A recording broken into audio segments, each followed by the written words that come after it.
আসসালামু আলাইকুম। বিসমিল্লাহির রহমানির রহিম। জাযাল্লাহু আন্না মুহাম্মাদান মা হুয়া আহলুহু। হযরত ফাতেমা রাদিয়াল্লাহু আনহা এর একটি ঘটনা। হযরত আলী রাদিয়াল্লাহু তাআলা আনহু একবার তার এক শাগরেদকে বললেন, আমি কি আমার এবং রাসূল সাল্লাল্লাহু আলাইহি ওয়াসাল্লাম এর কন্যা ফাতেমার বর্ণনা তোমাকে শোনাবো না? শাগরেদ বললেন, নিশ্চয়ই শোনাবেন। তখন তিনি বললেন, ফাতেমা ছিল পরিবারের মধ্যে রাসূল সাল্লাল্লাহু আলাইহি ওয়াসাল্লাম এর সবচেয়ে আদরের কন্যা। ফাতেমা নিজ হাতে যাতা পিষত, ফলে তার হাতে দাগ পড়ে যায়। নিজ হাতে মশক ভরে পানি ওঠাতো, ফলে তার বুকে দাগ পড়ে যায়। নিজ হাতে ঘর ঝাড়ু দিত, ফলে কাপড় চোপড় প্রায়শই ময়লা থাকত।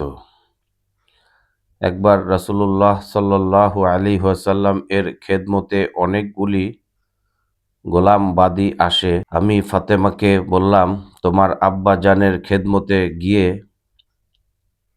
যদি একজন খাদেম চেয়ে আনতে, তাহলে কাজকর্মে অনেক সাহায্য হতো।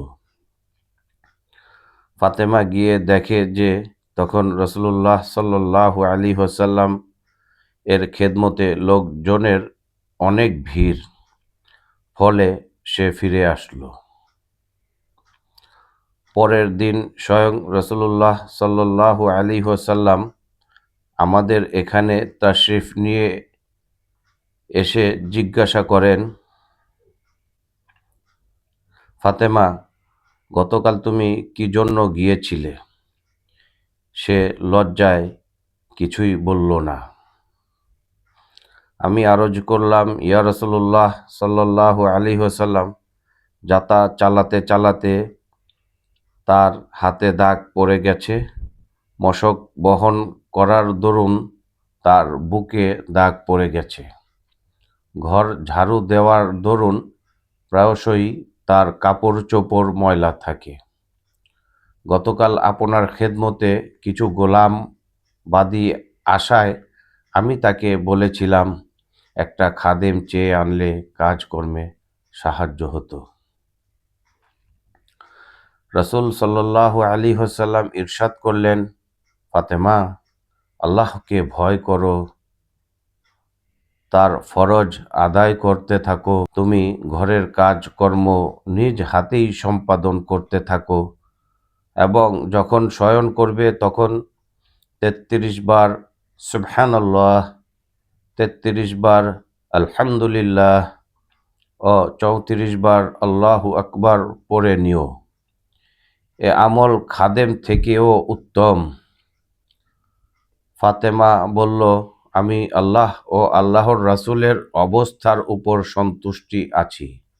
সুবহানাল্লাহ। অন্য হাদিসে আছে, রাসূল সাল্লাল্লাহু আলাইহি ওয়াসাল্লাম এর দুই ফুফাতো বোন এবং ফাতেমা রাসূল সাল্লাল্লাহু আলাইহি ওয়াসাল্লাম এর খেদমতে গিয়ে নিজেদের কষ্টের কথা প্রকাশ করে খাদেম চাইলে রাসূল সাল্লাল্লাহু আলাইহি ওয়াসাল্লাম ইরশাদ করেন, আমি তোমাদেরকে খাদেম থেকেও উত্তম জিনিস সম্পর্কে বলে দিচ্ছি।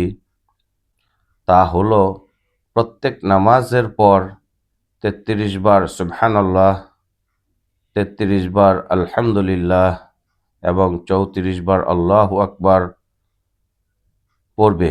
আর একবার পড়বে, লা ইলাহা ইল্লাল্লাহু ওয়াহদাহু লা শারীকা লাহু লাহুল মুলকু ওয়া লাহুল হামদু ওয়া হুয়া আলা কুল্লি শাইইন কাদির। প্রিয় দিনদার মা বাবা, ভাই বন্ধুগণ, আমরা প্রতি ৫ ওয়াক্ত নামাজের পর তাসবিহে ফাতেমি পাঠ করব ইনশাআল্লাহ।